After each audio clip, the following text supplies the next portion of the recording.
तक की कहानी में गोपाल, एक गरीब सब्जी विक्रेता, अपने परिवार की बदहाली से परेशान था।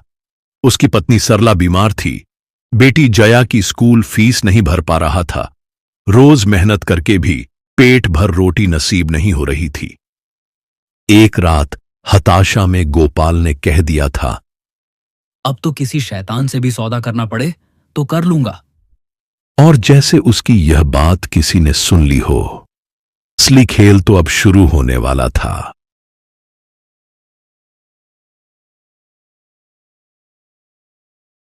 गोपाल को सच में एक छोटी दुकान का ऑफर मिलता है, कम किराए में। लेकिन गांव में अजीब चीजें होने लगती हैं। गांव के नुक्कड़ पर पड़ोसी औरतें बात कर रही हैं। सुना रामू काका मर गया। हाँ, बड़ी अजीब मौत हुई। गले पर लाल निशान थे। डॉक्टर भी कुछ समझ नहीं पाया।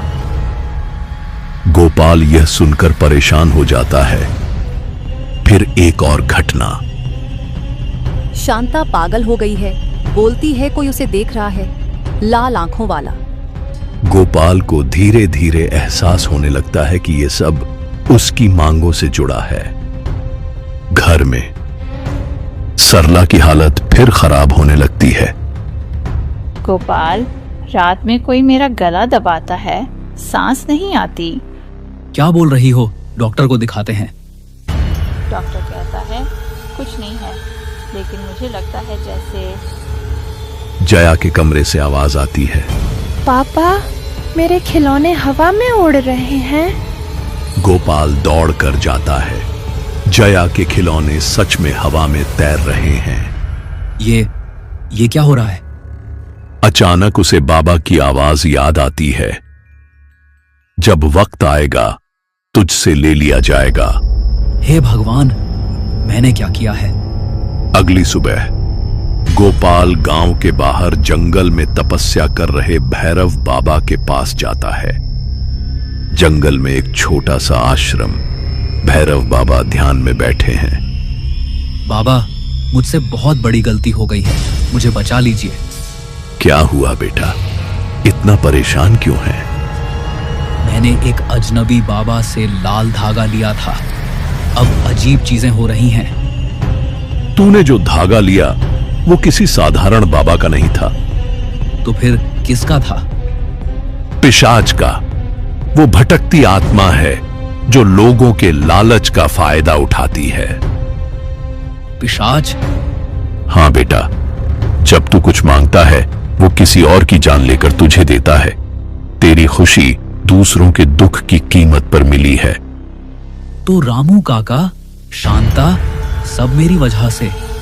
और अब वो तुझसे अपना हिस्सा मांगेगा, तेरे सबसे प्रिय चीज। मतलब सरला, जया? एक ही रास्ता है, इस शाप को तोड़ना होगा। लेकिन याद रख, हर शुद्ध में बलिदान होता है। गोपाल का घर। सरला और जया सो रहे हैं। गोपाल दीपक जलाता है, लेकिन इस बार धागा दीपक में नहीं डालता। आज इस सब का अंत करूंगा। वो धागे को सीधे आग में जलाता है। अचानक तेज हवा चलने लगती है। खिड़कियां जोर से खुलने बंद होने लगती हैं।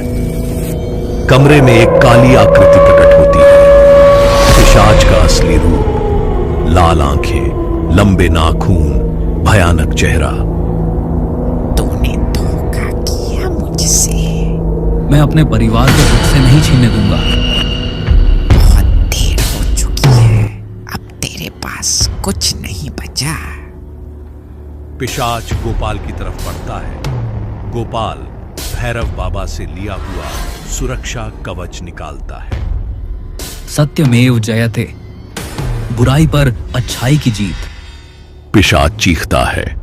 तेज रोशनी भर जाती है। जब रोशनी कम होती है, पिशाच गायब हो चुका है।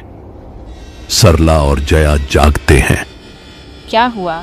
इतनी आवाज क्यों आ रही थी? कुछ नहीं, बस सब ठीक हो गया है। एक हफ्ते बाद गोपाल का घर। सब कुछ सामान्य हो गया है। सरला की तबीयत ठीक है, जया खुश है। गोपाल, आज बहुत अच्छा लग रहा है, जैसे कोई बोझ उतर गया हो।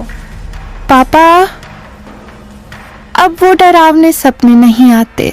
हाँ बेटा, अब सब ठीक रहेगा। लेकिन गोपाल नहीं जानता कि यह सिर्फ शुरुआत है। दूर कहीं उसी प्राचीन श्मशान में रहस्यमय आकृति एक पुराने मंदिर के अंदर बैठी है। उसके सामने कई लाल धागे रखे हैं। गोपाल, तूने मेरा एक धागा नष्ट किया है, लेकिन अभी भी बहुत से हैं। वो एक और धागा उठाता है। जब तक ये सभी धागे दुनिया में हैं, मैं हमेशा वापस आऊंगा। 3 महीने बाद गांव के दूसरे छोर पर विकास, 25 साल का युवक, अपनी बीमार मां की देखभाल कर रहा है। उसके पास पैसे नहीं हैं इलाज के लिए। मां का ऑपरेशन करवाना है, 10,000 रुपए कहां से लाऊं? रात में वो परेशान होकर गांव के बाहर टहलने निकलता है।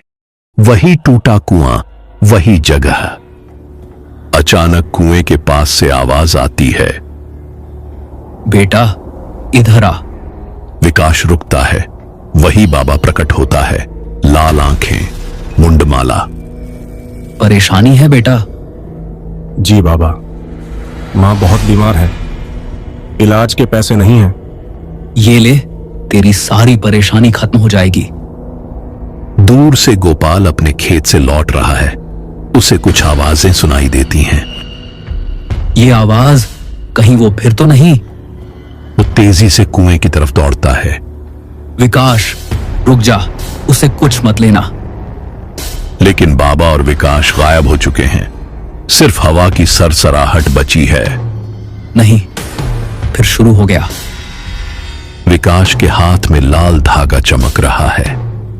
अचानक गोपाल को कुछ और दिखाई देता है।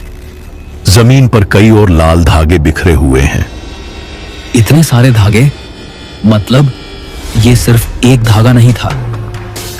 पास ही एक पत्थर पर कुछ खुदा हुआ दिखाई देता है। गोपाल पढ़ता है, जब तक अंतिम धागा नष्ट नहीं होगा, पिशाच का राज चलता रहेगा। अचानक हवा में एक डरावनी हंसी गूंजती है। गोपाल, तूने सिर्फ एक लड़ाई जीती है, युद्ध अभी बाकी है। गोपाल आकाश की तरफ देखता है, जहां काले बादल घिरने लगते हैं। मैं सभी धागों को खत्म करूंगा, इस शाप का अंत करूंगा। दूर से विकास की चीख सुनाई देती है। विकास! कैमरा आकाश में जाकर पूरे गांव को दिखाता है। विभिन्न जगहों पर लाल रोशनी दिखाई देती है, मतलब कई लोगों के पास धागे हैं। गोपाल की लड़ाई सिर्फ शुरुआत थी। क्या वो सभी धागों को नष्ट कर पाएगा, या पिशाच का शाप हमेशा के लिए फैल जाएगा? कैसी लगी आपको ये कहानी? अपना फीडबैक हमें कमेंट बॉक्स में जरूर लिखकर बताएं। और अगर आपने अब तक हमारे चैनल को सब्सक्राइब नहीं किया है तो जल्दी से कीजिए, क्योंकि आगे क्या होने वाला है वो सबसे पहले आप तक पहुंचता रहेगा नोटिफिकेशन के जरिए। और हां, बेल आइकन को दबाना मत भूलना, ताकि आप एक भी सस्पेंस या हॉरर अपडेट मिस ना कर पाएं।